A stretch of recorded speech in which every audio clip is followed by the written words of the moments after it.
Good evening, cherubs. Welcome to my live tonight. Welcome to the White Wave News broadcast, the WWNB, with the Pakeha Queen. That's me. Now, you might notice that I don't have my head covering on tonight because I did get a bit of feedback about that and people thought it was a bit strange. So for the judgmental snowflakes, I'm not going to be wearing that anymore, so I'm just going to be me, alright? And tonight I'm really just going to have a rant. I've got some messages for my people, the pearly white Pakehas. Love you to pieces.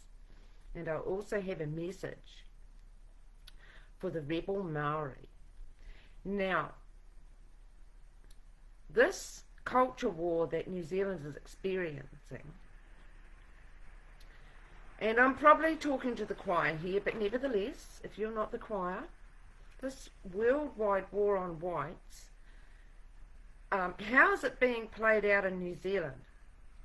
Okay, so you've got the European New Zealanders here, the white people, the Pakeha, which we were called, and the Maori people were called Maori after the signing of the treaty. We were two peoples, two different people, that decided to come together and share the living on this land together. Okay, and it's been 185 years. In the beginning, most of the Maori people were living on their land, and after they sold it, they started living more and more and more with the Pakeha, till eventually they were marrying and breeding together. Okay, so 185 years later, here we've got this culture war now with the Maori and the Pakeha, the colonials versus the tribalists.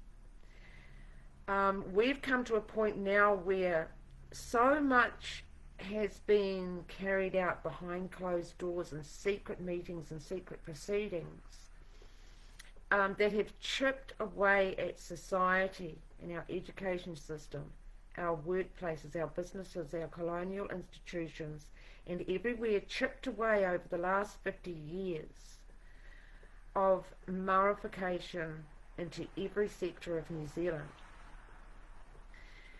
Now, over the last 185 years, there's been wars fought in New Zealand for freedoms. There's been wars fought for unity. Okay, the New Zealand wars was the treaty chiefs, the colonial soldiers, soldiers from overseas, and the settlers here fighting against the kingitanga. Okay, the Maoris like to say that that was the invasion of the Pakeha and they, tried to fight back. No, this is 20 years after the treaty, where the Maori rebellion was breached the treaty. Now, they breached the treaty so often they broke it, they didn't understand it. Okay, and they figured that there was problems, and 20 years later they had a big hui called the Kohimarama Conference, 1860. 150 native treaty chiefs met together for a whole month every day with the governors, and they sorted stuff out. They reflected on the 20 years, and what they did was, and this is an absolute fact that not many New Zealanders know, but the Pakeha Queen is bringing educational unity. Because that's what we need. We need to stop arguing about the treaty, because there were quite a few treaties, and so you can't have the Maori saying ona te tiriti. For a start off, nobody understands te tiriti because we don't speak Maori. We speak English. Okay, we're not going to bow down to a document that's in another language, okay, and we're not going to be trusting you to interpret it because, quite frankly, and this is a message for the Maori people, you've got no right to teach anything about New Zealand history. If you can't understand 3 simple articles of the Treaty of Waitangi and you're seeing some polar opposite perspective of it, there's something wrong with you. There is something highly wrong with you, and you want to get your interpretations and narratives into law, into the education system. No, This is going to be wiped out and it's going to be cleansed. It's going to take time to do it, but it can be done. And the Pakeha movement has begun. And the Pakeha movement has been birthed out of the lies, the defamation, the blame, shame and blasphemy that has been going on against us for 50 years. Okay, and we're tired of it. We're not accepting it. Okay, if you want to be separatists, then okay, have your legal separation. Okay, but you can't just sit there in that legal separation and have your cake and eat it too. You've got to make your divorce sometime, and we're just calling it now. We want to divorce you. Okay, we want to be separate from you as well. You want to be separate from us and be something totally different and make up some new fashion using all our elements, by the way. Everything you know and do and use is Pakeha. Of course, we never get acknowledged for that. We have to be the pariahs, don't we? Because we have to be the oppressors. You know, and this is a global narrative that you've picked up on. And you're being used by the global agenda to dismantle the Western values, which are basically Christianity. That's what you hate. That's what you don't like. Christ. Christ is the one being persecuted by you. You're te puna with a kingitanga. Te Pāti Maori in our parliament, you don't belong there. You're not meant to be in our parliament at all. You've got involvement about the land, yes, and that's with the council, and that's where you're meant to be, yes, with the council. Not dictating, okay, being involved.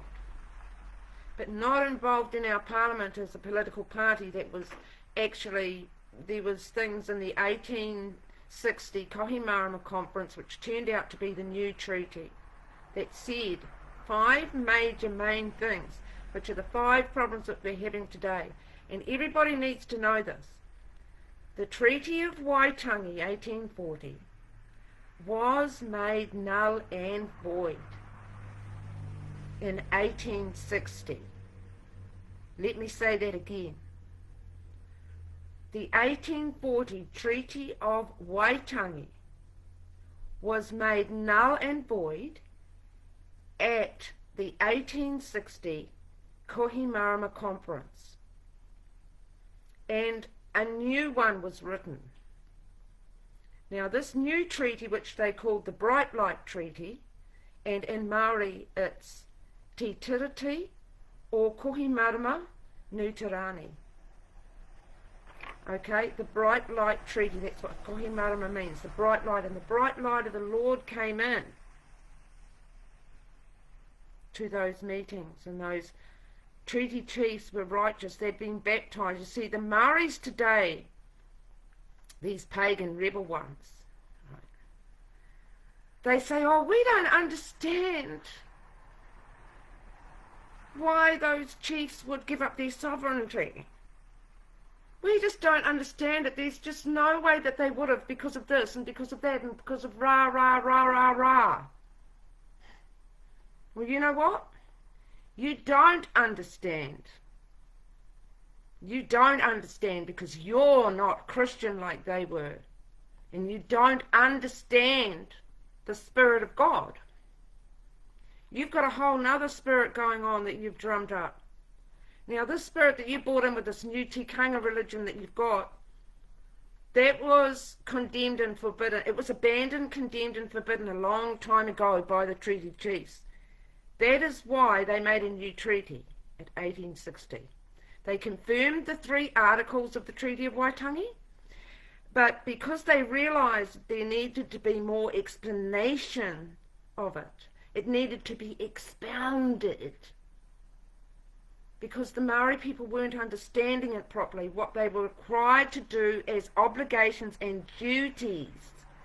Okay, you see, Article 3 is about Maori becoming British subjects and having the same rights and duties.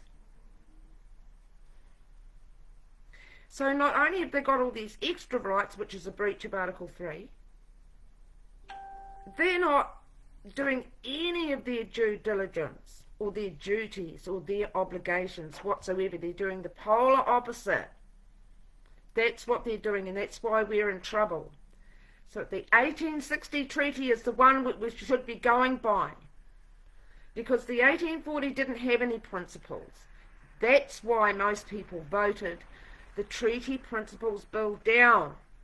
And this is something that the Maori miss as well. They never like to analyse results. They just like to say, oh, it's a big win for us. No, it was no win for you. Okay, it was no win for you. Most of the people thumbed it down because there were no principles to the 1840 treaty. Okay? There were none. Zero, zilch, nada. That's why they voted it down. They don't want any principles written into law. It's too confusing. We're living in 2025, not 1840. We're not living in those times. You can't expect to totally understand it. But we do know that the treaty chiefs were baptized, and the first covenant they made was with God. Okay, and a bright light came to them. That bright light of the Lord Jesus Christ hasn't come to these rebel Maoris. They're not... I mean, yes, there are a lot of Christian Maoris, but do you see them protesting and sticking up for the persecution against the Pakeha? Name one iwi. One iwi out of the 200 that we fund billions into. Name one iwi that is saying anything to defend the Pakeha and these rotten stories that Maoris have been telling about our history, the fraud, the fake, the fiction, the faux. I could write a song about it. Your fraud, your fake, fiction and faux has got everybody into trouble. You've confused everybody. We had a great country once and we got it right after all those wars, and you've just undone 150 years of really good work. If you don't want to do what's good and true and right in New Zealand, well, you go and move somewhere else. Go and move to Tonga or Samoa, considering you think the whole basin belongs to you. Go over there and live and let us have some freedom of association like we used to. If you're so indigenous, go and live on your turf. Go and live on your turf. Get out of our colonial towns that you gate crashed. And pretend that you've got some kind of native life going on. You don't. You've got Pakeha going on. All of your designs and your patterns and all of that are all plagiarised, adopted and borrowed. You know, from Celtic and Viking and South American and even American Indian. Do you think that Maui were having, you know, concerts, poi concerts and pipi buffets? Before, you know, pre-European, they were singing and having concerts and dancing and wearing these flashy costumes. No, they weren't doing anything like that. It's all European shows. We're funding it all through the islands, all the Tongans, the Samoans, all of them, all through. They're all having their spread and circus and there's festivities, and they're all wearing the same clothes. And they're having shows that are being, you know, they're travelling around the world with their shows now. You know, they're basically doing Middle Eastern belly dancing. They've adopted, they've borrowed and plagiarised. And it's not fair when Maori people make some kind of artwork and design that they then can go and patent that and say it's their elements and nobody else can use it. You have to be kidding me. You have to be kidding me. You show me anything in the museums where you've got those intricate patterns going on carved into wood. Show. All I've ever seen is like pieces of panga or wood with a really basic sort of eyes and nose and mouth on it. Even the tikis are made in Germany, and those tikis, I tell you what they are. Let me just say this. Now, this is another thing that not many people know. The tiki that they wear around their neck, the pendant, right? Well, you'd be very surprised about the origins of that. You'd be very surprised. And what it is actually in these various forms of tikis. And if you notice, and you just look up some images of tikis, and you can see that a lot of them are very different. And they've got, the hands are placed in different places, but the head is normally on the side. The legs are sort of tucked up, and there's different positions and different particular things about the tikis. Now, what they are is directly out of a medical book, and they're actually graphic sketches of deformed babies or stillborn babies or newborns that are born with some kind of deformity. Could be a cleft palate, or they've only got a couple of fingers, or their legs are bent, and you can see it in all of these tikis. And what I reckon happened, and I'm still looking into this to get the absolute proof, is that they just adopted this somehow. This is the childlike way they adopted European things and advanced things that they didn't understand. So they would take these drawings and be wanting to sort of have them around their neck, and then they would correlate that to something from their primitive culture, and sort of connect the dots there, and sort of, sort of an evolved culture started happening with more and more European, until now it's like, they've basically in 100 years actually, in 100 years they've basically gone from being very primitive Stone Age people into Hollywood now. I mean, that's pretty quick. And they've been helped all the way along. We've always paid them to be and to live, and they still expect it. They always expect it. But now our country is an economic disaster financially. We've been run dry. We're bankrupt, basically. And we keep having to print money out of thin air. And every time they print money, or every time they borrow from the IMF, our dollar is worth less and less and less. Everything goes up in price, and we're suffering. We're suffering. Okay, the Maoris are doing all right. They've apparently got some racial economy of their own. I mean, how did that happen? I mean, why should there be a Maori economy? Why isn't there a Pakeha economy? I mean, they say, this is one of their horrible phrases, these racist phrases, and we should take it to court. We should take the Maoris to court for defamation of the character of our whole entire race, the Pakeha race. That's what we should do. We've got enough evidence. There's piles of evidence. They are being called out as racists in our parliament. They are racists. And racism is illegal in New Zealand. Okay, it's just going to take the Pakeha to do it. You know why? Because we got the power. You know why we got the power? It's because we are the other race of the treaty. Yeah, we, us. We're the other race of the treaty. And there's plenty of us that have descendants that go right back to the 1800s. My family came in 1840 to Otago. And I'm really pissed off with the narrative that these Maori people today, these tribalist hybrids, I call them, these troublemakers, these grifters, these professional extortionists, have used lies about our history to make money. Not only have they lied about our history to make money, okay, they have spread this defamatory story about the history of New Zealand and the colonials and settlers and what have you, all around the world. They can't help themselves. The adults today that are pushing all of this, they were the kids from the 90s, from the 80s and the 90s. And in the 80s and the 90s, just the treaty workshops that were going on, there must have been 1 million treaty workshops have gone on in this country up till now, I guarantee it.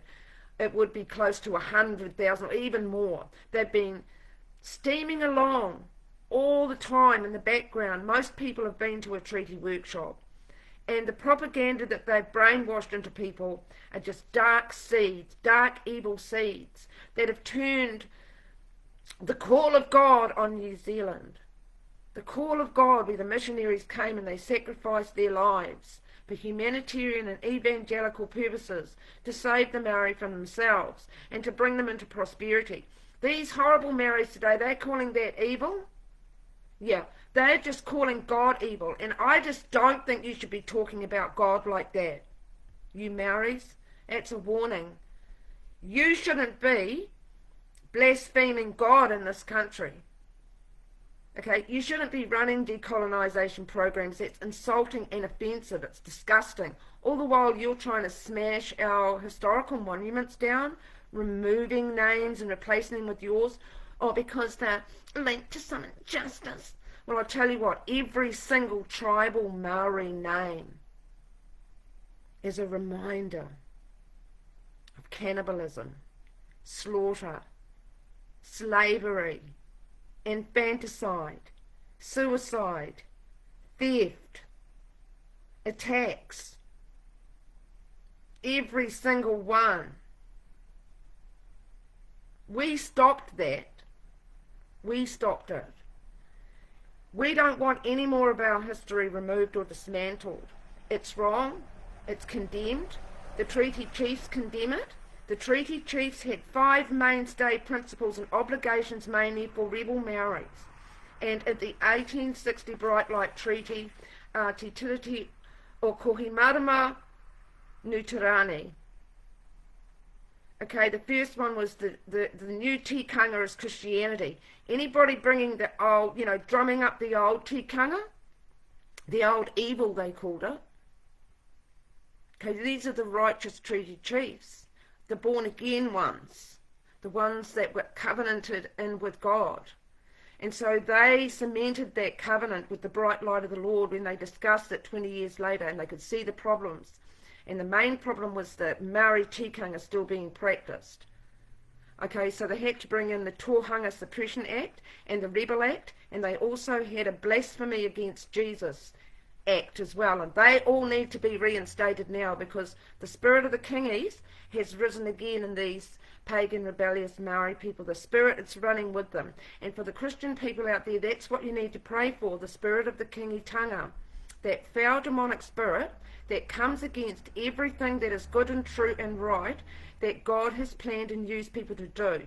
Now, just because white people have travelled around a lot, okay, that doesn't mean we don't have a home.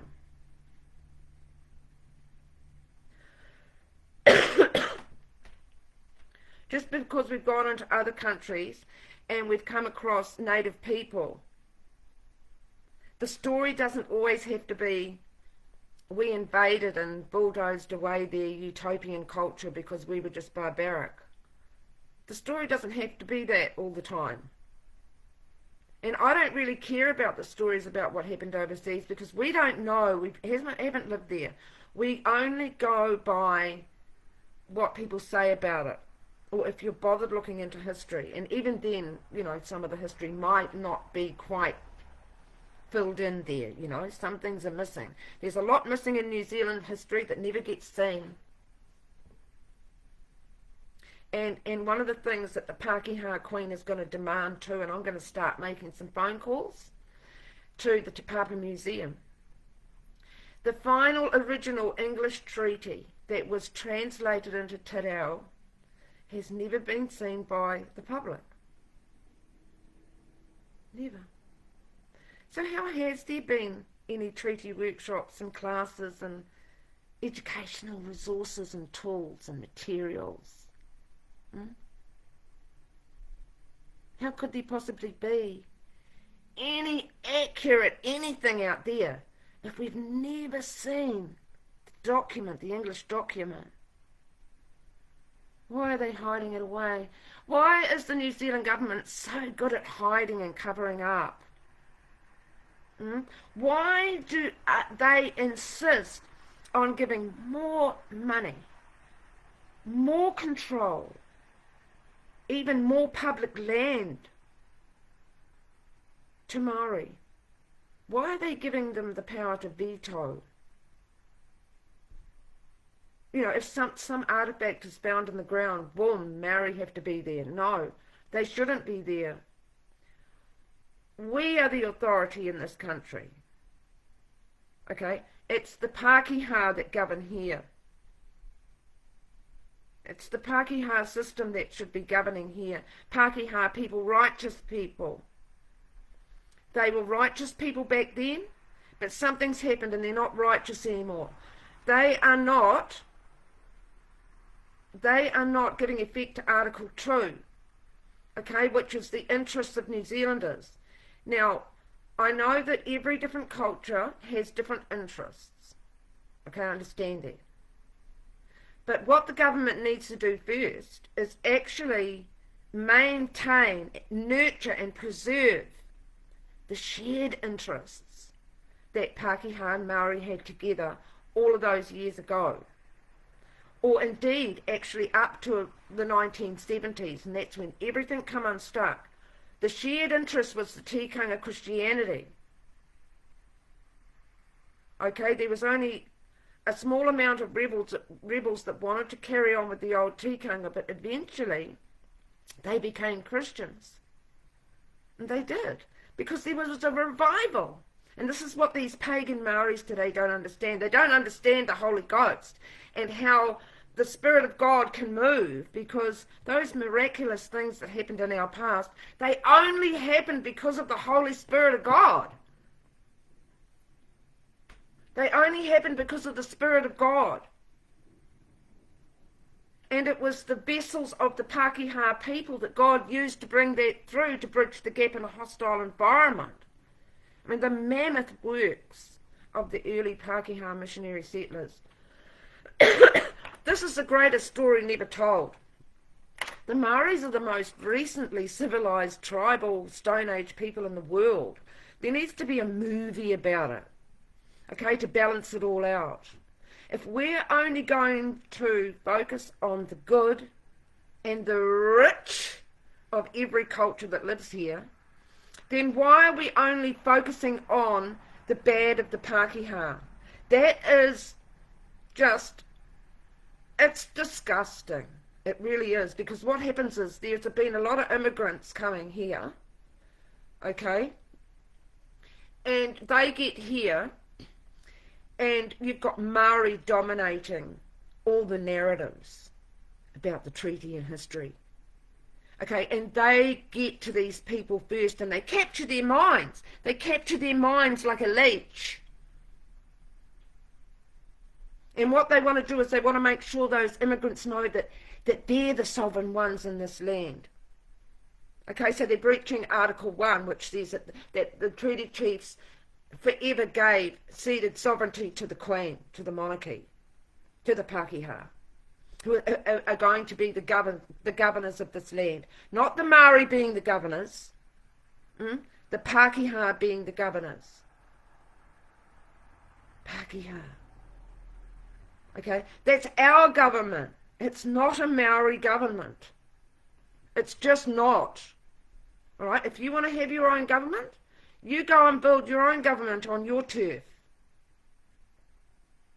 All right, you govern your people on your turf. You can't come into our colonial towns and decide that you're going to have some kind of co-governance with the Crown to govern us. We don't need you to govern us. Okay, we're the parent, you're the child still. We're the parent, you're the child. You don't even understand 3 simple articles.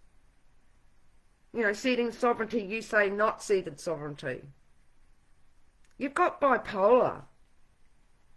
Honestly, we're sick and tired of it, and we're mobilising the Pakeha movement, and it might not gain traction for a while. It might take time to amalgamate all of those groups that are like-minded and sick and tired of the Maorification of New Zealand and the persecution of Pakeha as part of the worldwide war on whites. So racist, so disgusting, so discriminate. You know, the immigrants, they come here and, you know, the Maoris capture them, eh? And the immigrants have this understanding as soon as they get here that we're the oppressors, right? So can you imagine how they're going to feel about us? Oh, all those white people, they're oppressors, and you know, they did this all around the world, and they just, you know, displaced the Maori, and they did this. No, none of it is true. The treaty chiefs never said anything like it. They said the polar opposite. They welcomed us. They wanted thousands of us on their land. And you know why they wanted us there? They wanted us there for partnership, protection, and participation. So these 3P principles that the Maori bandy around, okay, this protection, participation, and partnership, well, that's actually supposed to be between Maori and Pakeha, the two races of the treaty. That's what it says, the two races. And they talked about the problems that were going on between the two races at the time. And I'll go through these 5 main points. This is the principles of the treaty, not of Waitangi, of Kohimarama, because the Kohimarama Treaty does include the Treaty of Waitangi. The 3 principles were confirmed, and also the treaty chiefs gave special tokens. They'd made things, and they swore their allegiance. Okay, so you can't unswear the treaty chief's allegiance. Sorry about that, that's treasonous. You guys are going to be ousted from Parliament soon. You are. It's only just a matter of time. It's only a matter of time, because it's already been judged. You've already been judged unrighteous. You've already been judged, condemned, and forbidden a long time ago by the treaty chiefs. Okay, they don't like what you're doing. They don't agree with what you're doing, and neither does God, and neither do us Pakeha. And we all condemn you and forbid you to go any further with these hikois to and from hell, turning your kids into hateful people that hate white men. You're as bad as the Palestinians, teaching their kids to hate Israelis and Christians and whites and Jews and all of that. It's the worldwide war on whites. Nobody cares about Arabs killing millions of Arabs. Nobody cares about the Chinese killing the Uyghurs or imprisoning them, torturing them. Nobody cares about blacks killing blacks. Nobody cares about the blacks in Africa killing the Christians. You know, Christians have always been the ones that have been persecuted and killed. Okay? Christians. Because we're the ones that go around the world, and we go into those places where even angels might fear to tread. And we go in there with the Word of God. With the Word of God is what rules New Zealand. The Word of God was already brought here and placed. Blood was shed. Not only Jesus' blood, but you know, we had a holy war here against good and evil. It wasn't against Maori and Pakeha. There's never been a war against Maori and Pakeha here ever. And I challenge anybody to find any little morsel of bloody evidence that there was some kind of Pakeha invading the Maori. No, it was the opposite. Okay, the Maori rebels invaded us. They killed the Moriori. They lined them up on the beach and drove stakes through their heart. Yeah, and they also attacked peaceful Maori tribes across the Taranaki. The Kingites. These Kingitanga people, they're glorified today. They keep appointing kings and queens. And way back then it was said that was forbidden and treasonous. And we had a 3-year war for that. Thousands of souls were perished to get rid of those bloody Kingitangas. And here they are today being glorified. The genociders of the past. But nobody's worrying about that, are they? Why not? Why are those kingies being glorified today? The genociders of New Zealand history rampaged across the Taranaki. They destroyed 180 Pakeha farms. They slaughtered all the stock. They killed Pakeha. They run Pakeha off the land, and they destroyed all the buildings, and they burnt the buildings. These were farms that were feeding the entire area, and that is why they had their land confiscated. Okay, and to even think about setting up some special court for them in the future, to say that that was some kind of invasion on them and theft of land? No, that's a lie. We're tired of your lies and your defamation. You are ruining our country, and you are harming Pākehā. You're harming your own children by teaching them to hate us and teaching them lies about our history. You should be teaching your children how to read. You should be evangelizing them. Suffer the children to come unto me, Jesus said. What you're doing is you're shutting up the kingdom of heaven to your own race, to your own children. You're making people take sides where Maori and Pākehā families have bred together, and we've got half-caste children, or we've got people with just a little bit of Maori, and they're considered exotic. You know, and the ones that don't have any brown in them, well, we're the pariahs. The ones who just don't identify as Maori. We're the pariahs. We're the outcasts. We're the ones that don't even deserve to be employed. We're not getting employed. We're losing money. We don't have any Pākehā generational wealth because we've never been a tribe. We're not a collective. We don't have a trust. We don't have TV, radio.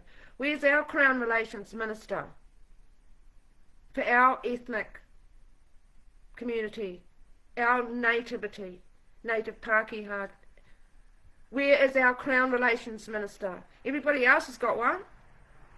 Where's our association? Where's our access to the tribunal? Why has it been a case of no Pākehā allowed?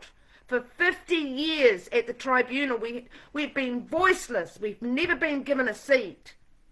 There's been no defence and no challenge. When you have a tribunal, you have three people. You have an adjudicator, you have a complainant, and you have a defendant.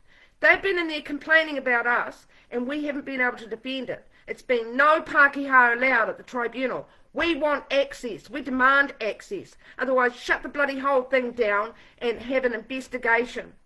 Or give us our own tribunal. How about we have 50 years of taxpayer-funded tribunal and free lawyers and historians that are willing to cherry-pick through every little bit of archive just to find a goddamn fault? That's what we're going through. That is harmful.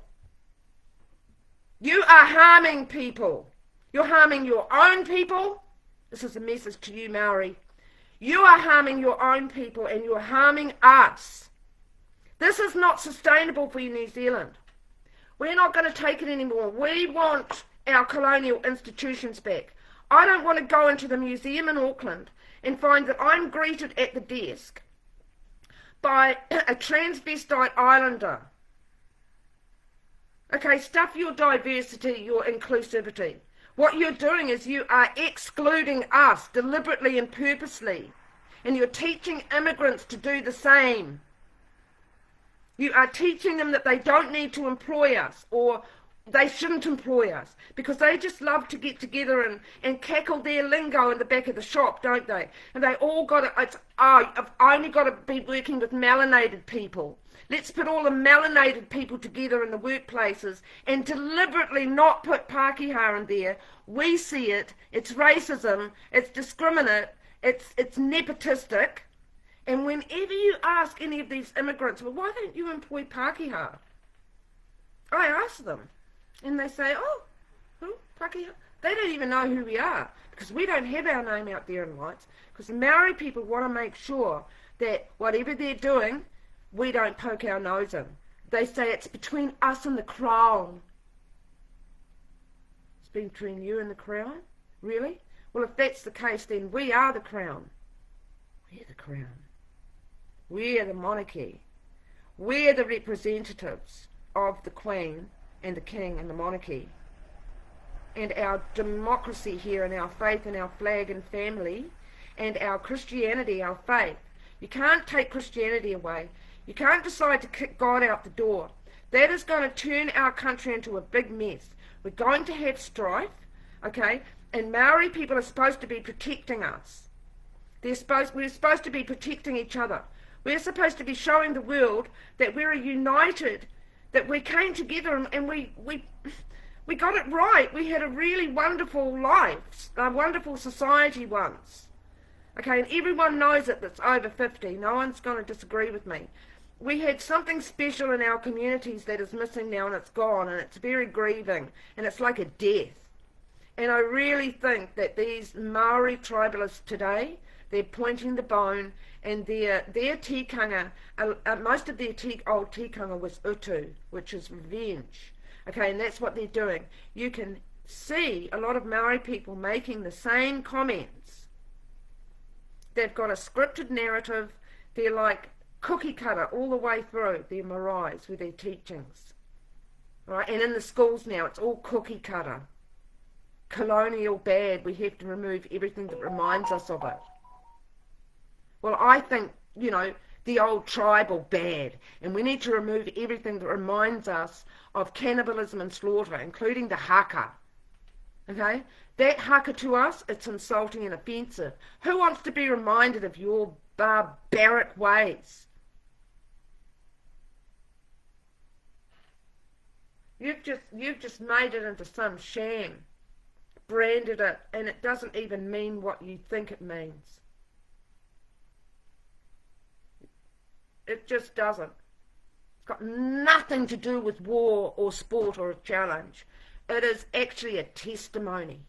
The haka, this is another thing most New Zealanders don't know. The haka is a hymn. It was written by the chief. He became born again. He became a Christian. And he wrote about it. And that is what the haka is about. Okay, it's a testimony of the chief becoming a Christian. Because that's what was happening. The Maoris today, these rebels, they don't understand it because they're not Christian. And they don't want to be Christian. So they're never going to understand the spiritual essence and everything about the treaty. They've got a whole lot missing. That's why they get it wrong. They're literally blind and deaf and dumb to it. They're still primitive thinking. And all this money that they get from us, they've extorted billions from us. And what do they do with it? Have they built a shop on their land yet, or a jail or a village? No. All they're doing is bread and circus, having show after show after show. Events and events and events. They're booking everything out. Writing books. Doing artwork, having special Maori places and all the galleries. And all you're doing is just, weaving your hate for white man into your artwork. It's disgusting. We see it. Because we've got intuition. And the chief, don't you talk about Te Puna. When you talk about Te Puna, you're talking about the Kingitanga, the rebels, the genociders. Every time you say that, that's who you're talking about. Because you're not talking about the treaty chiefs. You never quote what they said.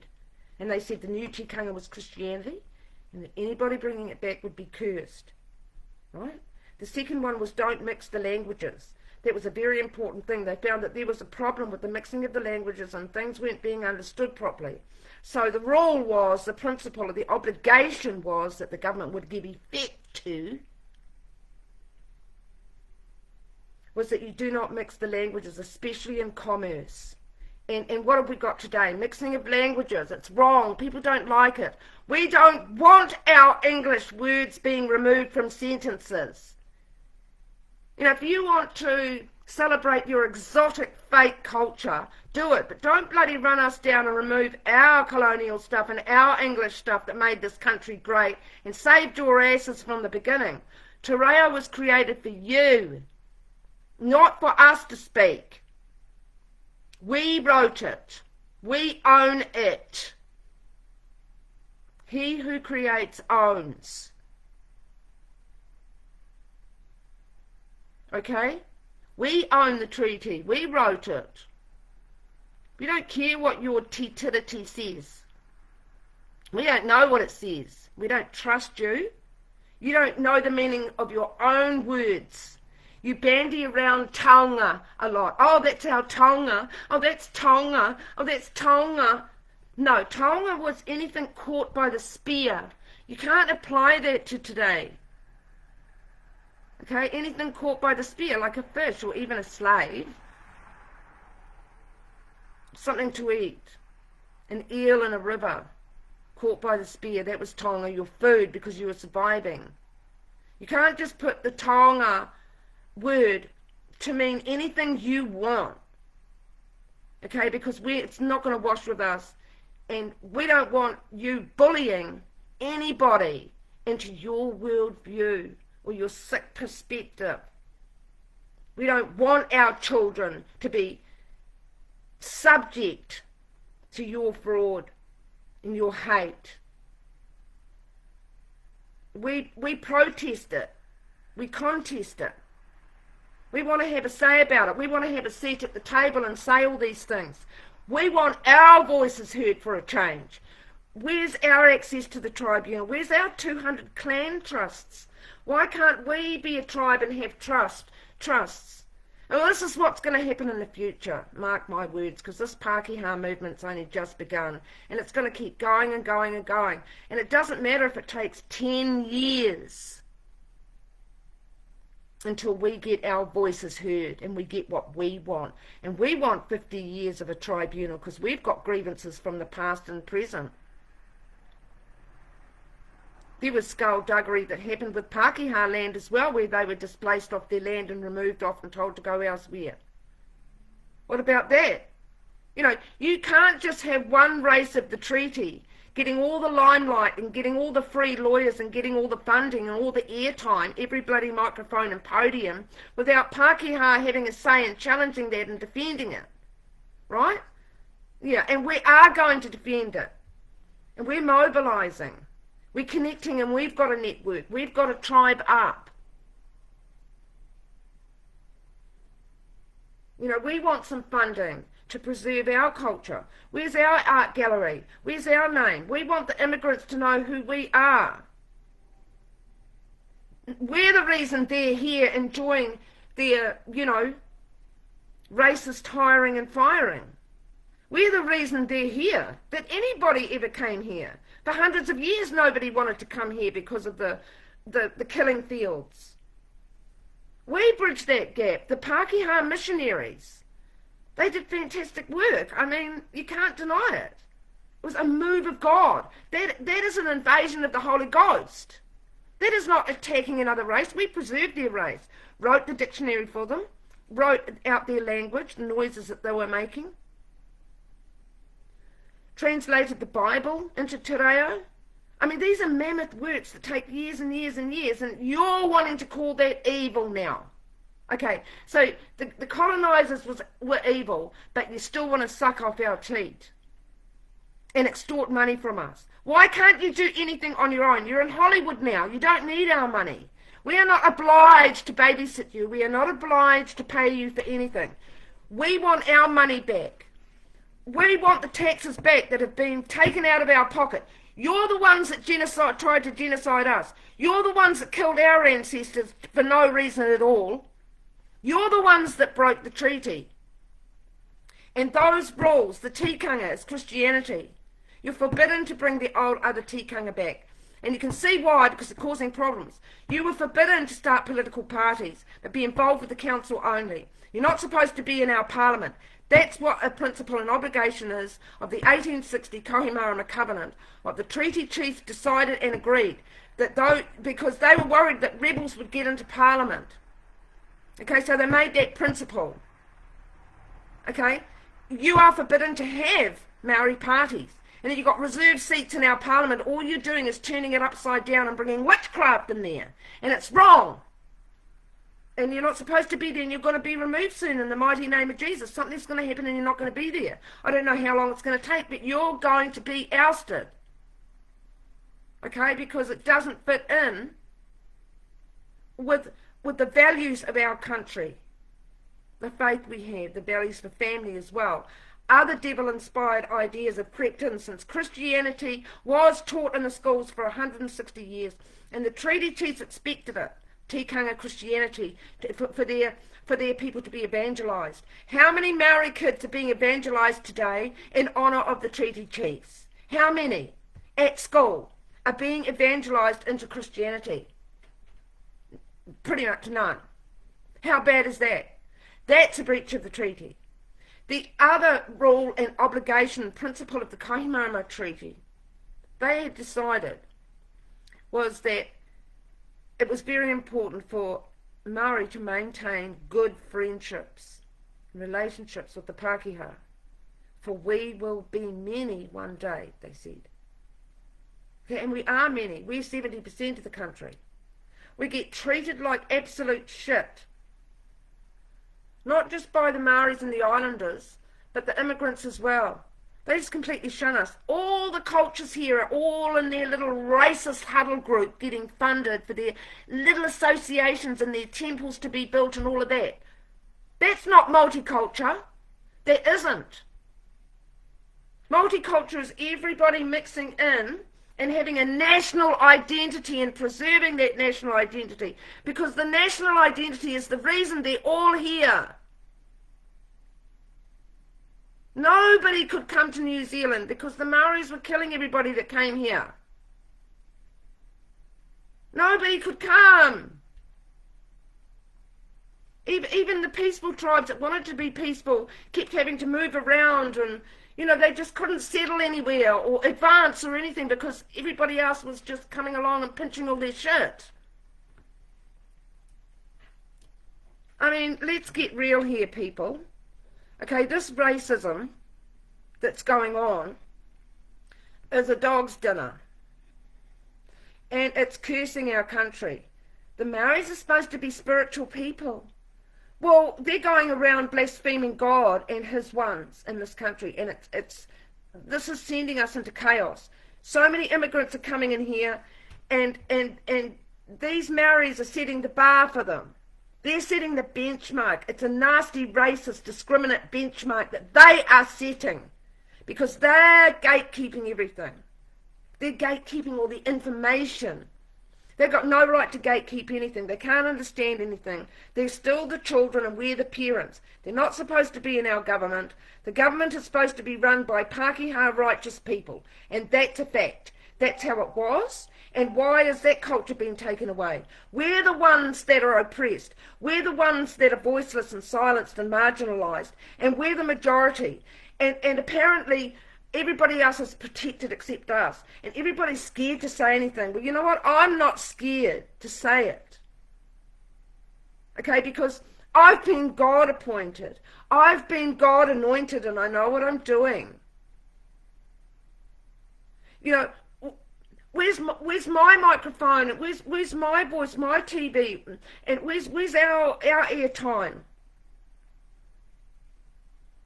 How come most of these things I've been talking about this evening are not even mentioned by anybody?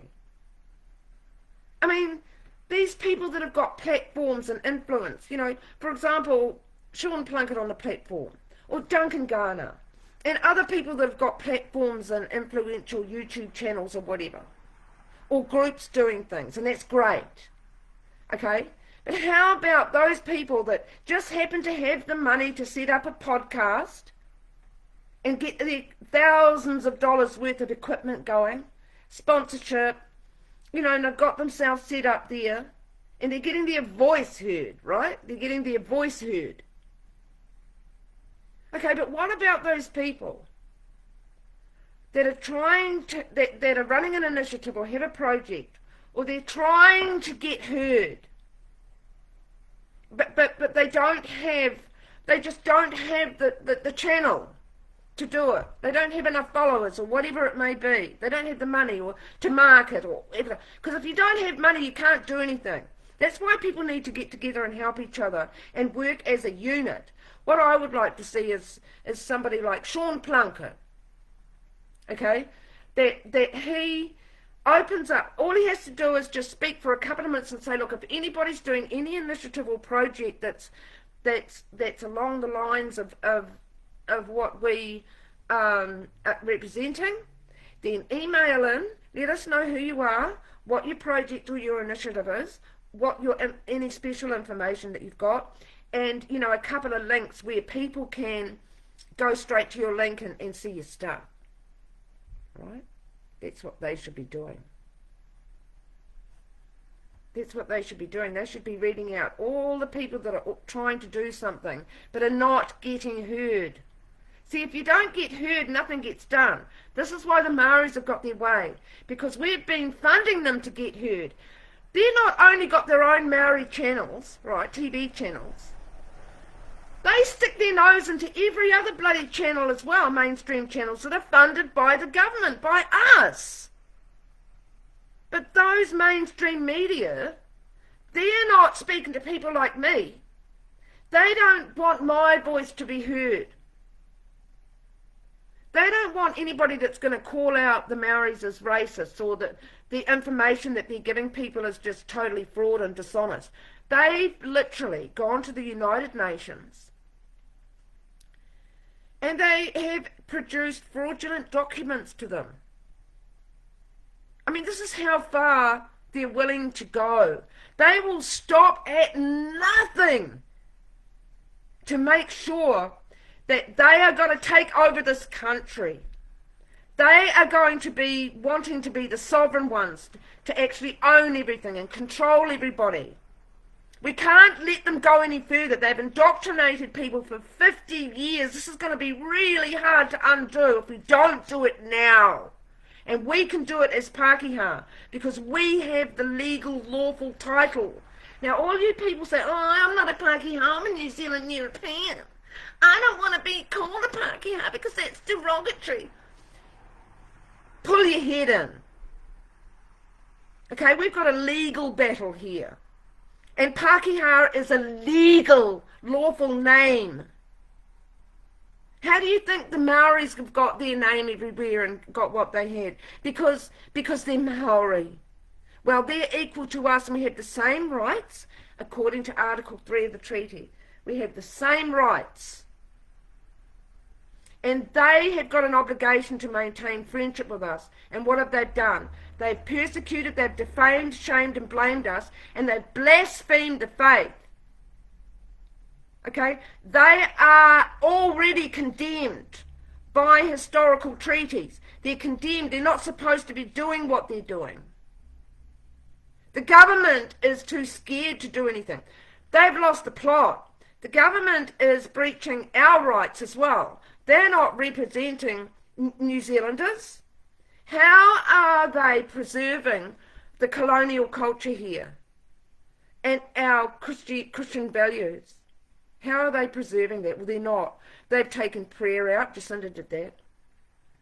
They keep chipping away at Christianity and building up this spiritual taniwha for the Maori, pandering to them all the time. Well, we want our voices heard for a change. You know, why can't my voice be heard? Where can I go? Where's my TV and radio? Where's my radio channel that I can speak to thousands of people instead of just sitting in my lounge room hoping that maybe a few people will come in? You know, it's just pathetic. I mean, I've got solutions. The solution about the treaty thing. Okay, there was a new treaty made. And if there are any principles, there they are in the 1860 Bright Light Treaty. I can remember people talking about the Bright Light Treaty years ago. I was growing up in the 70s. And I kind of just recently remembered, I thought, yeah, the Bright Light Treaty, they used to talk about it. It used to be a thing. They'll never teach you that at school. The other thing I wanted to drop tonight was the Magna Carta. If these Maoris don't stop with their racism against us and their bullshit lies about the past and history and how they want everybody to hate us and how they're drumming racism into their children, okay, then what you're going to find is that over the next few years, dearies, is that one of the main priorities of the Pakeha movement is going to be to get us all under the Magna Carta, enacting it and signed up to it. Okay, because that's our constitution. Don't let anybody ever tell you that the Magna Carta does not apply. It applies, all right. You know how it applies? It applies when you apply it. And I'll help you with that because I've done it myself. I might not fully understand it, but I've done it myself. I've done the paperwork and I pretty much get what it means. Okay, and there's things we need to do there. It's up to us to be the king and queen of our own lives as Pakeha. Okay, our culture is the kingship and the queenship. That's our culture. That's not Maori culture. They never had kings and queens. They just adopted it, the name. That's why the kingship was considered treasonous and it was forbidden by the chiefs. That kingi-tanga outfit, that needs to be shut down because the government is breaching the treaty by not doing it. By allowing this Maori party, this racist Maori party with reserved seats. They're breaching the treaty by doing that. Where is our table to sit? Where is our Crown Relations Minister that we can sit with and talk about these things? Why have the Maori been the only ones for 50 years that have had that opportunity to be heard and to bring your case forward? You had the Maori Land Court. Why did you need an extra tribunal? Why? Why did you think that you needed extra rights? That's a breach of the treaty. Article 3, we have the same rights. You're breaching the treaty. It's what you're doing it. You've always done it, you rebels, and you're still doing it. And it's about time our government recognised the truth of our history. If you want to talk about the treaty, you've got to say, which treaty are you talking about? Because if you're talking about the 1840 Waitangi, that was made null and void. Okay, so forget talking about that. The treaty, the last will and testament of the treaty chiefs was the 1860 Bright Light Treaty, the Kohimarama Conference. Okay, and the obligations upon these rebel Maoris were set down there. They were set down. The tikanga Christianity, that's it. That's been cemented in our country. You can't change what they said. You've got to honour the treaty chiefs. Honour the treaty chiefs. Friendships with the Pakeha. Protection, participation and partnership is between Maori and Pakeha. That's what you were supposed to be doing. Maintaining your friendship with us, not separating and making your people hate us. Well, now that you've done that, you can have your divorce, okay, because we don't like the separation thing. It's this legal separation. We want a divorce. We want to divide everything and cut our money off to you. Okay, you've already had enough. You've made money from every single piece of the knowledge that we freely taught you. You've been making money from everything we taught you and everything we introduced here. You got some honey business, have you? Some manuka honey? Some healing honey, manuka? Oh, how lovely for you. But you know what?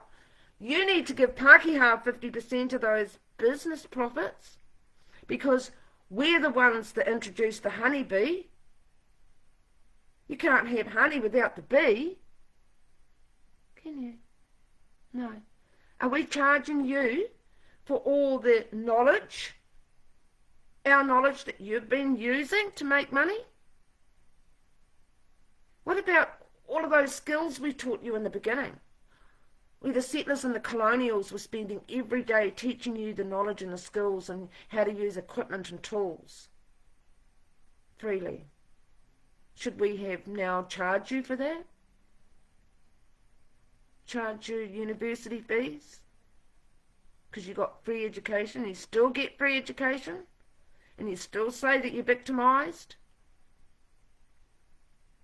200 iwi trusts having money poured into it every week, but you're marginalised. And in 1950 there was 120,000 Maori, and now there's nearly 1 million.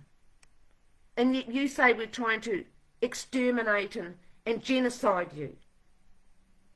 This is the madness. And they want this stuff in law. I mean, what, the Maoris want to poke themselves into our law? No, it's not going to happen. Because as time goes on, the Pakeha movement, we're going to get louder and louder and louder. And people will actually start to fund our cause. The government might not. See, we can't even apply for cultural funding. We're the only ones, I've looked at those registries, we're the only people that cannot get cultural funding in New Zealand. Us Pakeha. Oh, they've got continental Europe. on there. That doesn't include the UK. So they deliberately do not fund people from the UK, or if you're a descendant from England, and that, because apparently we're born privileged, we don't need help. See, when you've got that kind of narrative being brainwashed into people, all the charity and everything just gets steered away from Pakeha. And it gets driven to, I mean, I'd love to see how many trucks are rolling up at all the maraes every day with supplies and charity and, you know, all the free stuff, all just getting, you know, directed straight away, straight to the Maoris and the Islanders, because apparently they're the most poor and needy, and we're already privileged and rich because we're born that way, because we apparently have generated a whole load of wealth of stolen land. So, you know, when you've got that kind of narrative being bandied around in the community and people start to believe it, they start to treat us like pariahs and shun us and not help us and not support us. They just don't think we need it. We do. We need it. I'd love to know where this Pakeha generational bloody collective wealth is, because I'd like a piece of it. I really would. Because I can tell you now, I don't have any land. I've never had land. I can't go back to my great-grandparents and get pissed off that they sold their property. I can't go back and say, oh no, that's our property. No, that was sold. And I'm sick and tired of Maori people saying, we own the land. You don't own the land, you sold it, you dummies. Well, you might have seller's remorse. I don't know what you got. But you didn't deserve any land back from the tribunal because it was confiscated because you genocided the Pakeha. You're the ones that genocided the peaceful Maoris. You are the ones that tried to commit a holocaust across the country. You did it. Auckland was purchased and built for Pakeha to keep us safe. And a lot of us were removed off the lands around and told to go to Auckland, okay, and bastion points were set up around because these Maori bloody rebels were just coming to kill and eat us. Auckland itself, where I live here now, it was purchased by Pakeha, it was built by Pakeha, and it was for the protection and the safety and the freedom of association of Pakeha. That's Auckland. And I resent it being called Tamaki Makaurau.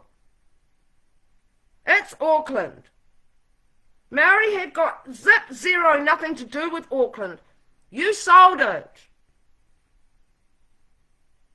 It's our place names that need to be maintained here in Auckland. Our place names. Not yours. We don't want your place names anywhere. Over the next little while, I hope that there's going to be a band of people that just go around and start spray painting all that shit off our landscape.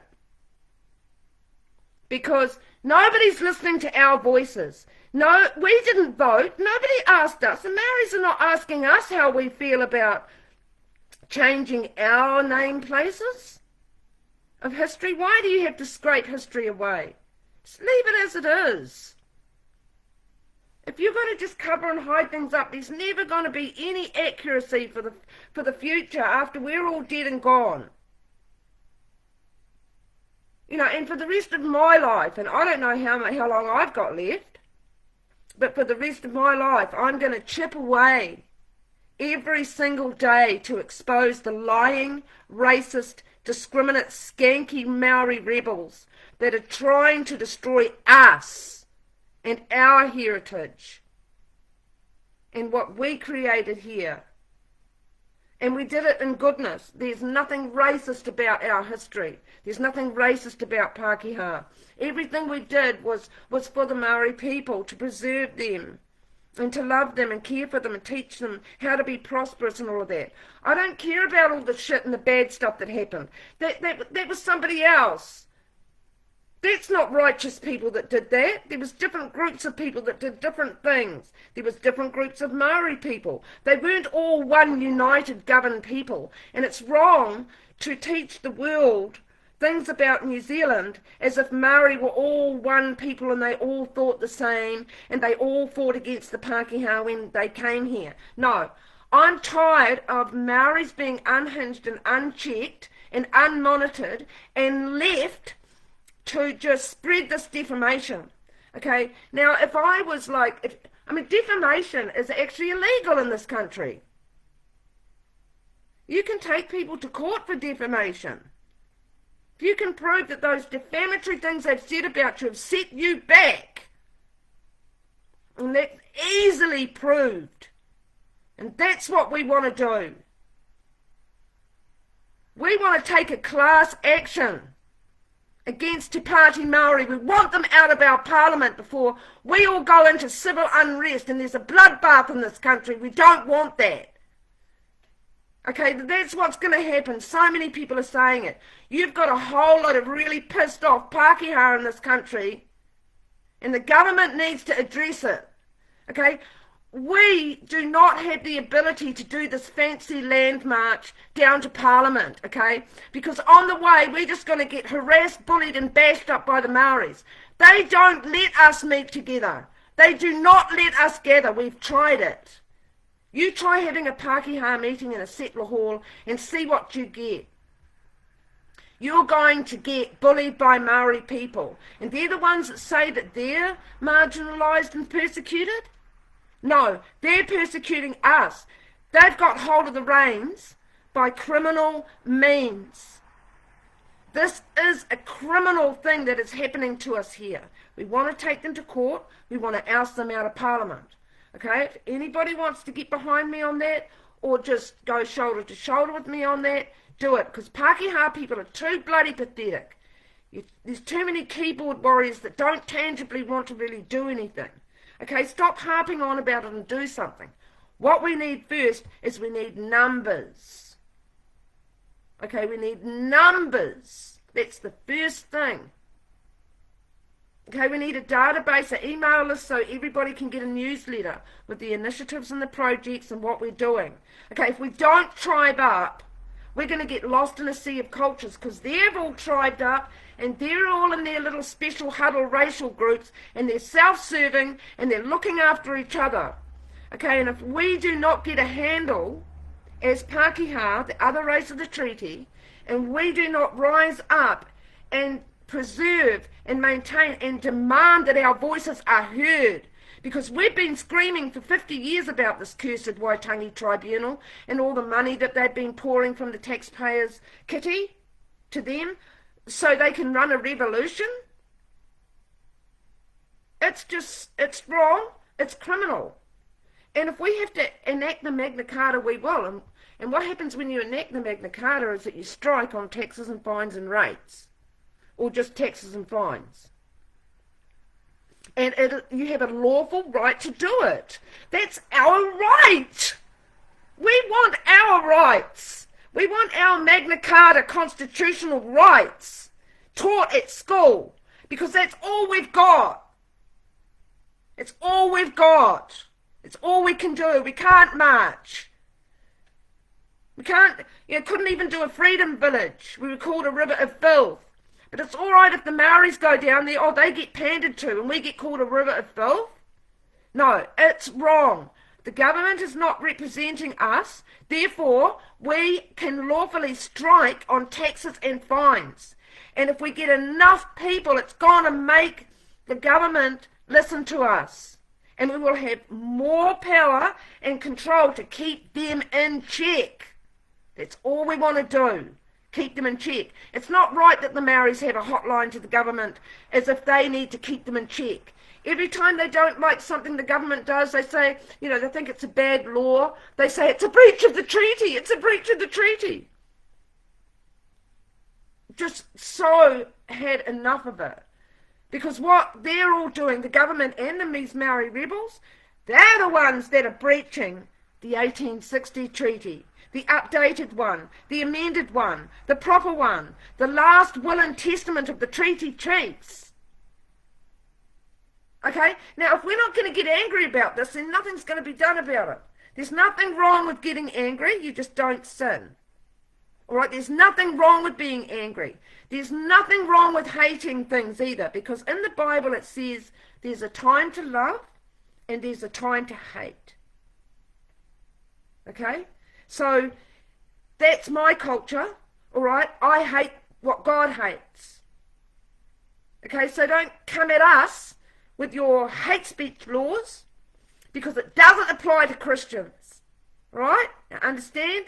It doesn't apply to righteous people, because people who walk righteously in life, we don't need laws. We already got God's laws. And the laws of right and wrong are written on our heart. Nobody has any excuse.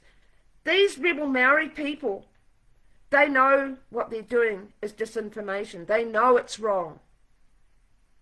They know we're unhappy about it. They know we're hurting.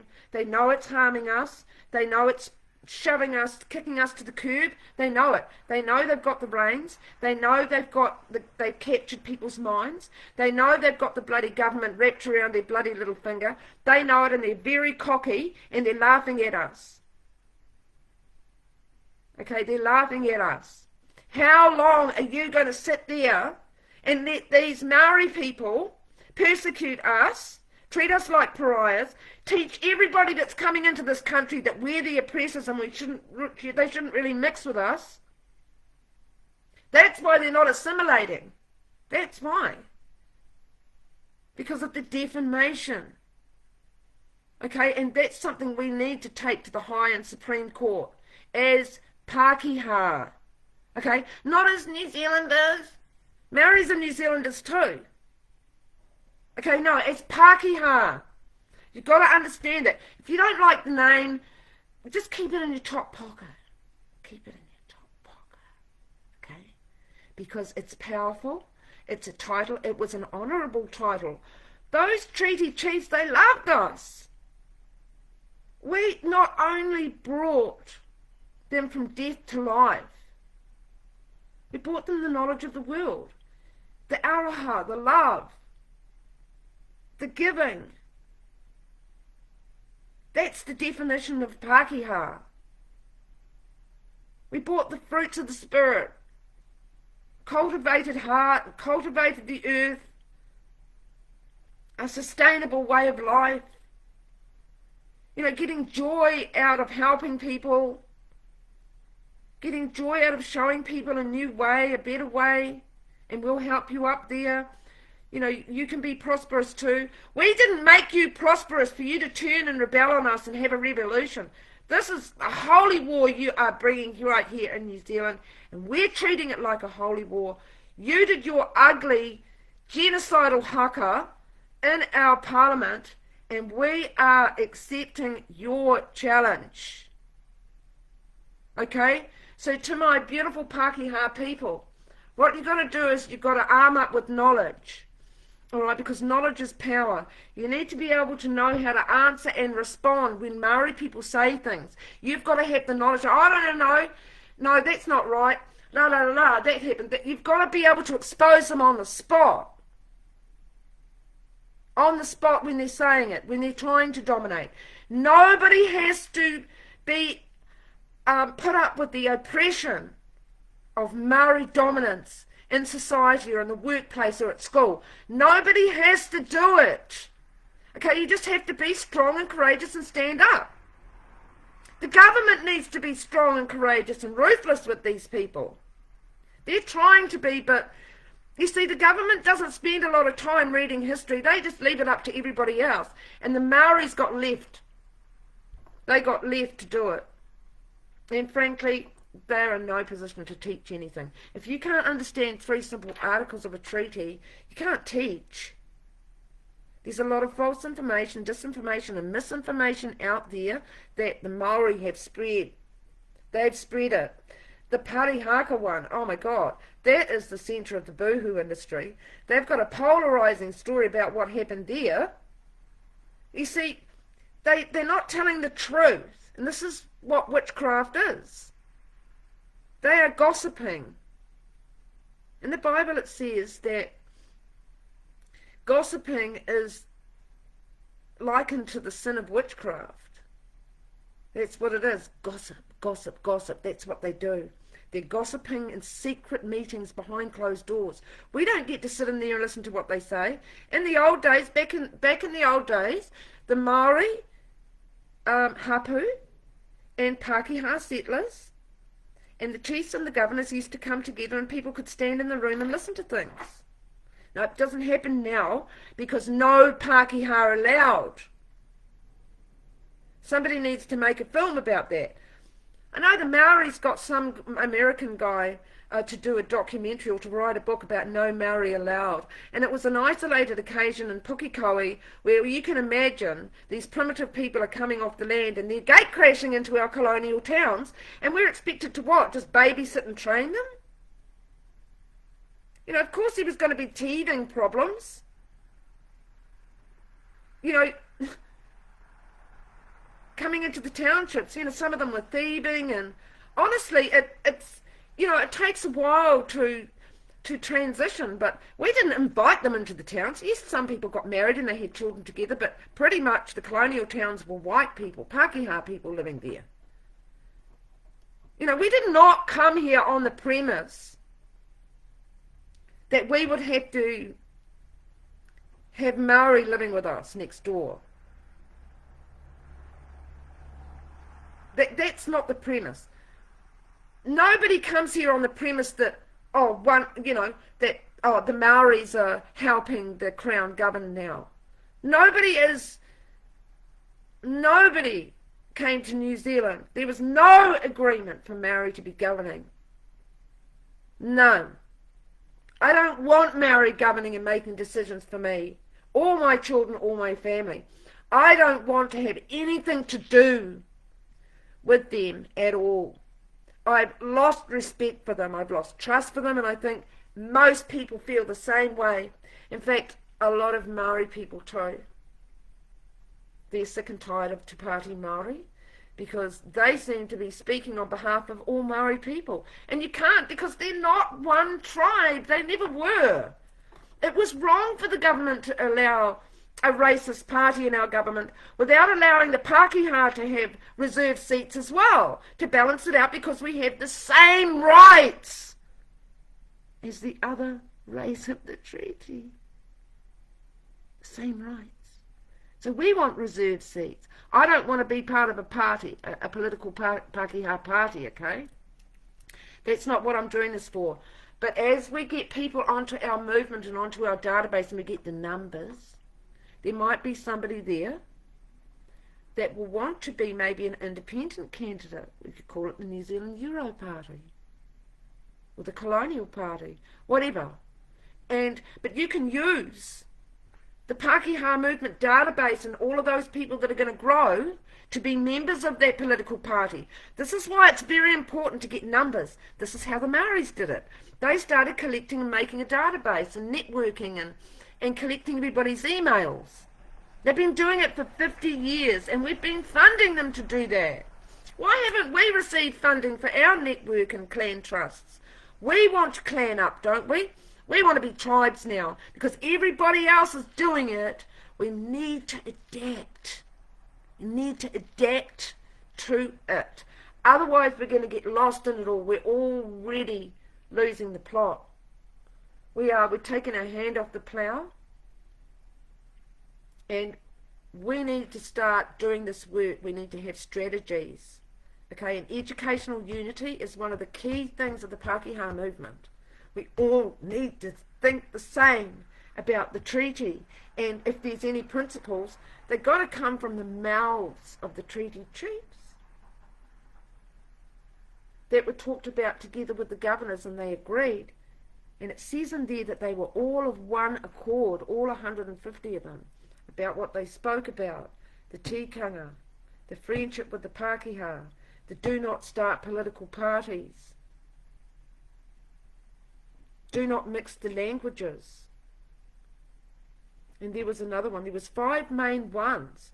And these 5 main problems have been revisited upon us. The rebels that got the Waitangi Tribunal to get their confiscated land back, that their ancestors were the ones that were genociding us in the past. And that they want the confiscated land back. Well, do we get our ancestors back? Do we get an apology for the New Zealand Holocaust of the Kingies? Do we get an apology? What about our compensation? Where's our reparation for the genocides committed upon our ancestors? Where's our reparations? Where's our reconciliation day? Where's our colonial day? Even the Waitangi Day was stolen off us. Waitangi Day used to be a really Maori and Pakeha together thing. It really did. But it's not like that anymore. It's all just Maori, Maori, Maori now. And we don't want to pay for their Waitangi Day, their Maori racist stuff that they don't let anybody speak.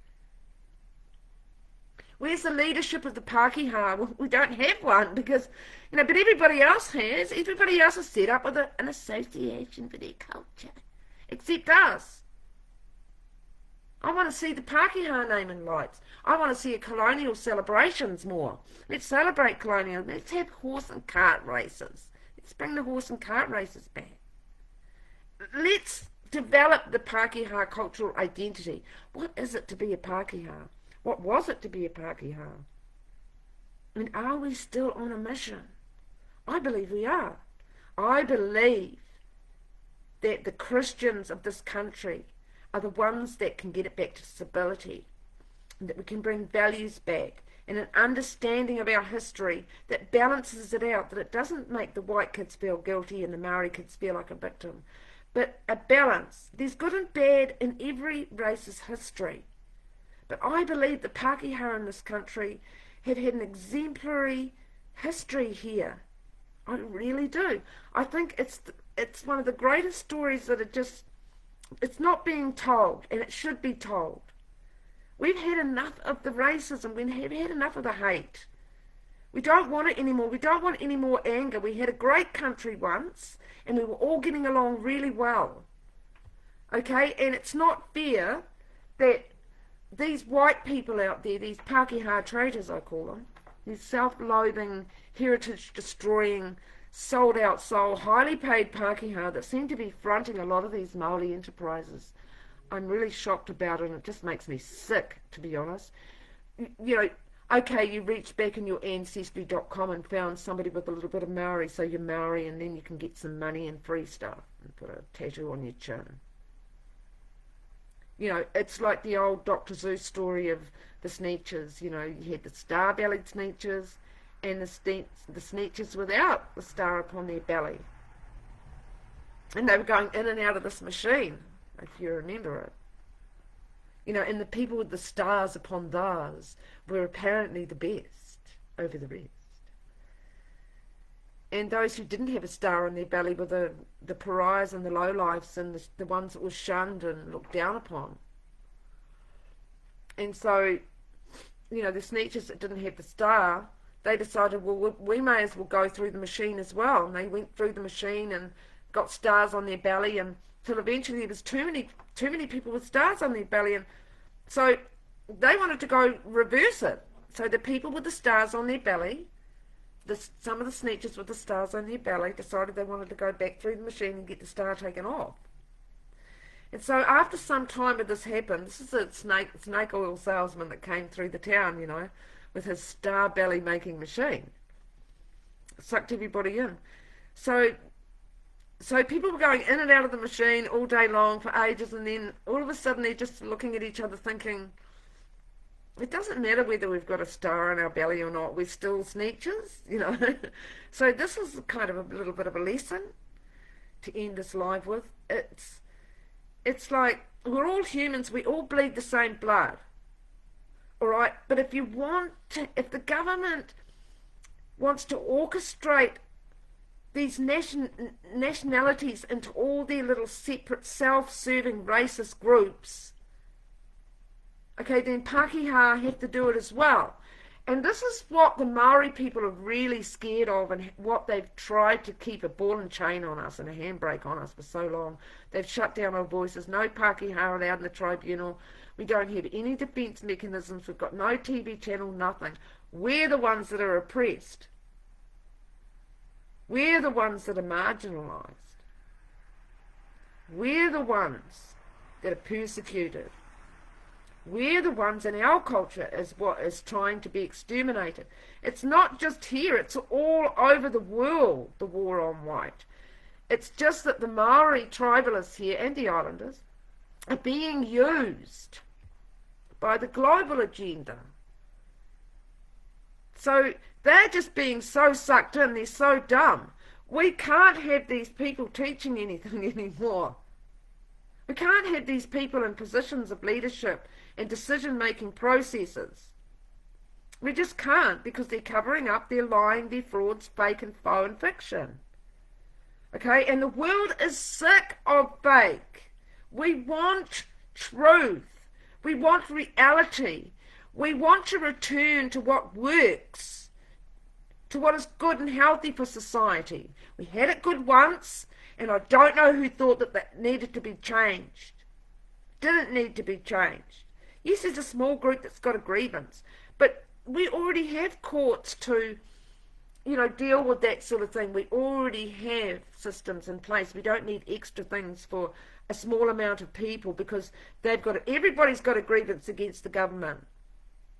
But the rest of us, other than the Maori, we have to wait 3 years to vote, hoping that some MP might do something to give us a voice, and they just don't. Little bits. They give little bits and pieces. Winston Peters, he stands there in Parliament and he calls out to Party Maori as racists and that they're not Indigenous. So if they're racist and not Indigenous, what are you going to do about it? This is the problem. They're not doing anything about it. And they haven't for 50 years. How long are we going to wait until we put our strategies into effect to realise our goals and our objectives? And we really need to put a good proposal and plan together. There's a lot of strategies that can be done for us to win this. I think we've already won. It's just a matter of time before these Maori people, before they're the ones that are kicked to the curb and we gain control back. We gain the control back of our institutions, because whoever is running them now have sold out. They don't have any interest in our values and our heritage at all. They've got no interest in the Pakeha name. They've got no interest in listening to white people, because apparently we did some injustices. Well, nobody's proven anything. The government has never announced that they stole land from Maori.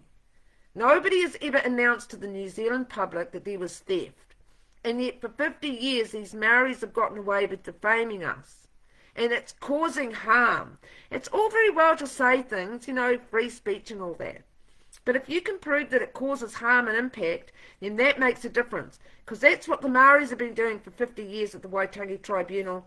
They've been going in there and saying, you did this, this and this, and this is how it's impacted us. Okay, well, we've got grievances past and present too. Okay, so that's a message for the government.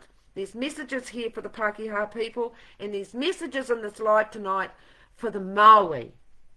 All you people that are strewn across the Pacific Islands, all ganging up on us, making alliances with the Indians in America, and the Canadians, the Aboriginals in Australia, the Palestinians, the all anti-white bandwagon. That's what it is. It's all a cookie cutter scripted thing. It's an imported thing, and the Maoris are being used. And if our government isn't actually aware and realising of this, then that's when us Pakeha have to step in and say, right, we've had enough of this. We're enacting the Magna Carta. We're going to strike on taxes and fines until the government hears our voices, okay, and listens to the Pakeha leadership. That's why I'm doing what I'm doing, is because we need a leadership figure. Okay, it's not an ego thing. It's just something that works. It's theatre. It's all theatre. The world is a stage. The government is theatre. Everything they do in there is theatre.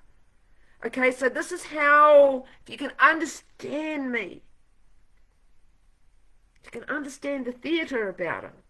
I call myself the Pakeha Queen. I'm part of the royalty of God. Why shouldn't I call myself a queen? Or a princess or whatever? That's all the Maori did. They adopted the name king. And it's stuck ever since. Okay, this is the point. It's not what's accurate or what isn't, or that's real or fake.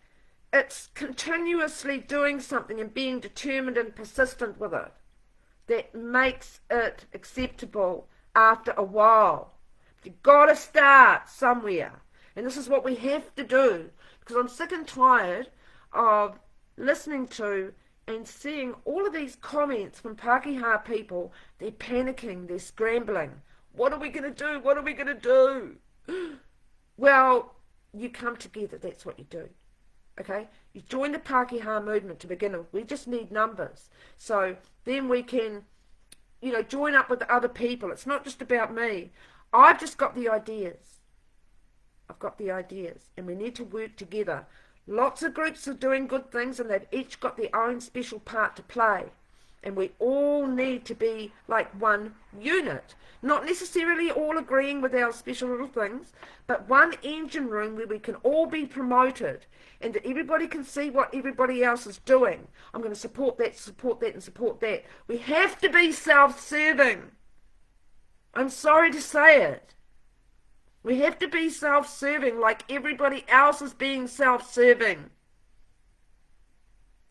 Otherwise, we're just going to be too soft, too friendly. We need to get ruthless. Okay, we need to get our Viking on.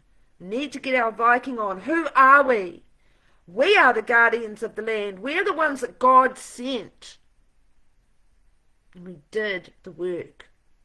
We were faithful and we were successful, humanitarian, evangelical. There's nothing racist in that. Those missionaries, they never even built a temple. We've got Sikhs coming here, we've got Islamics coming here, Hindus, all kinds, and they're building their temples. Well, the people that made this country great and bridged the gap in the beginning, they never built a temple. You know why? Because the temple of the Protestants, they're the ones that managed this country. The Protestants, they didn't build a temple, they were the temple. The people doing things, okay, working hard and producing things, producing miracles, turning savages to saints. Tell me anywhere else in the world that that's happened so quickly in 3 days. The paramount chief, the very first one, the first missionary settlers to the far north, the paramount chief Panakareo, 3 days and he's accepting the gospel. You tell me anyone that would be braver than that to actually walk into a savage cannibal tribe and tell them the word of God. That's the Pakeha culture, if you want to know. Okay, right here in New Zealand, that is our significant connection to the land. Okay, because God owns it. And when Jesus died, God's people, the Christians, they inherited it. That might not be tangible reality that's happening.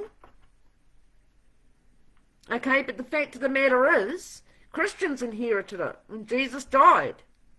The earth. And all of those people that are treating us like shit, you're going to be a dog's dinner soon because God's not putting up with it anymore. This racism against Pakeha by the Maoris in this country, the stench of that, it's crossing borders all around the world and it's gone up and it's reached God's nostrils. It's reached God's nostrils. It's just disgusting, foul smell of anti-Christian, anti-Pakeha, anti-good, true and right. They want to turn everything upside down and they're managing it.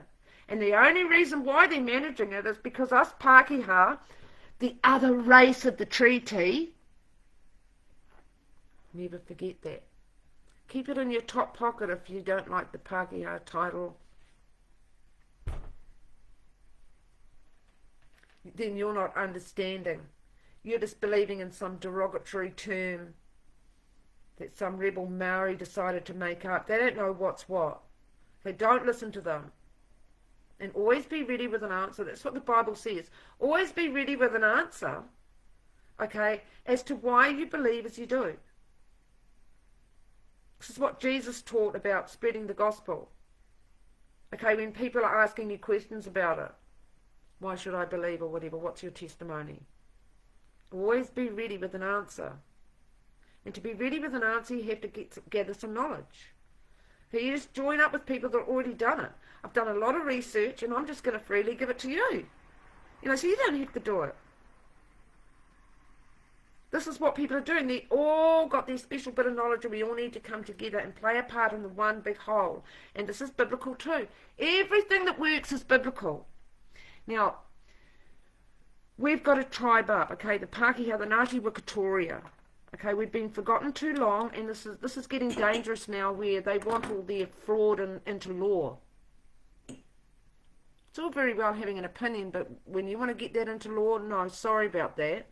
If the government starts putting more lies into law and pandering and giving more money to Maori, like I said, the Pakeha movement, one of our golden things will be to enact the Magna Carta and strike on taxes and fines. There's various ways you can do it, depending on what position you're in, whether you're an employee or whether you're a sole trader, independent contractor, whatever you're doing, CEO of a company, whatever.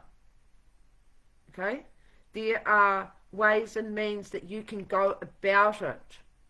Okay? And the more people that do it, it will get to a certain point where the government will start to worry. They'll start to worry. All right? What are they going to do? Round you all up and put you in prison because you've enacted the Constitution that the treaty brought in anyway? Got to remember, all of those things from English history were all brought through in the treaty, and we can use those. And the creme de la creme on all the top of it is baptism in God, because then you become part of his jurisdiction. But that's another track to go down. That's sort of like there's common law, and then there's the baptism, which is a covenant, which supersedes all other laws. Firstly, you're a citizen of heaven, not of New Zealand. So it can get a little bit complicated. But if you understand it, you can walk in authority. And that is the main thing. It's to have the knowledge and then actually walk in the authority of it. And then nobody can get one over you. And you won't get sucked into somebody else's fantasy story about what happened in New Zealand in the 1800s. We just know that there was barbarians and beautiful missionaries came along, and they came together and a miracle happened. Okay, and there needs to be a movie about it. And I think that if we did get some funding, or if we had an investor or a philanthropist that thought we had good ideas, because I think that Pakeha is going to be the next mega cultural trend in New Zealand. People are sick of the Maori. They are. They want Pakeha. We need to show them what we are and who we are. Okay, we can do shows. We're good at shows. I mean, I was brought up in theatre. I'm a singer. I'm a songwriter, musician, choreographer. There's so much we can do. For now, we need numbers. So you need to email and get on the list. gammon77@hotmail.com. That's GAMMON 77@hotmail.com. Type Pakeha in the subject box, otherwise you'll get totally lost in my junk mail. And let's get you on the list so you can get our newsletters. And we're going to have some Zooms online soon. I keep saying it, but it's hard to get people interested in together on the one night. But we need to get online and start discussing and have a think tank and a mastermind group. We've already got the goods and the mandate and the anointing. We just need the numbers and the strength behind it and the network. Okay, so share that email with people. I'll put it in the comments below. Like the Facebook page, the Pakeha protest. We also have a private group on Facebook called the Pakeha Club that you can request to join. It's a bit of a safer place to discuss things, because this page is it's always on the edge. I lost it for 3 days once, as some of you probably know, but I got it back, and I had another page actually shut down after years of being abusive, run by Maori people. I don't know how I managed to do it, but it's like I came along and they plucked me out. They plucked a part of my live video out and started mocking me on their page, and I went in there and I'm like, what? Nobody crosses the Pakeha Queen. No one. And they were being really nasty about a lot of people.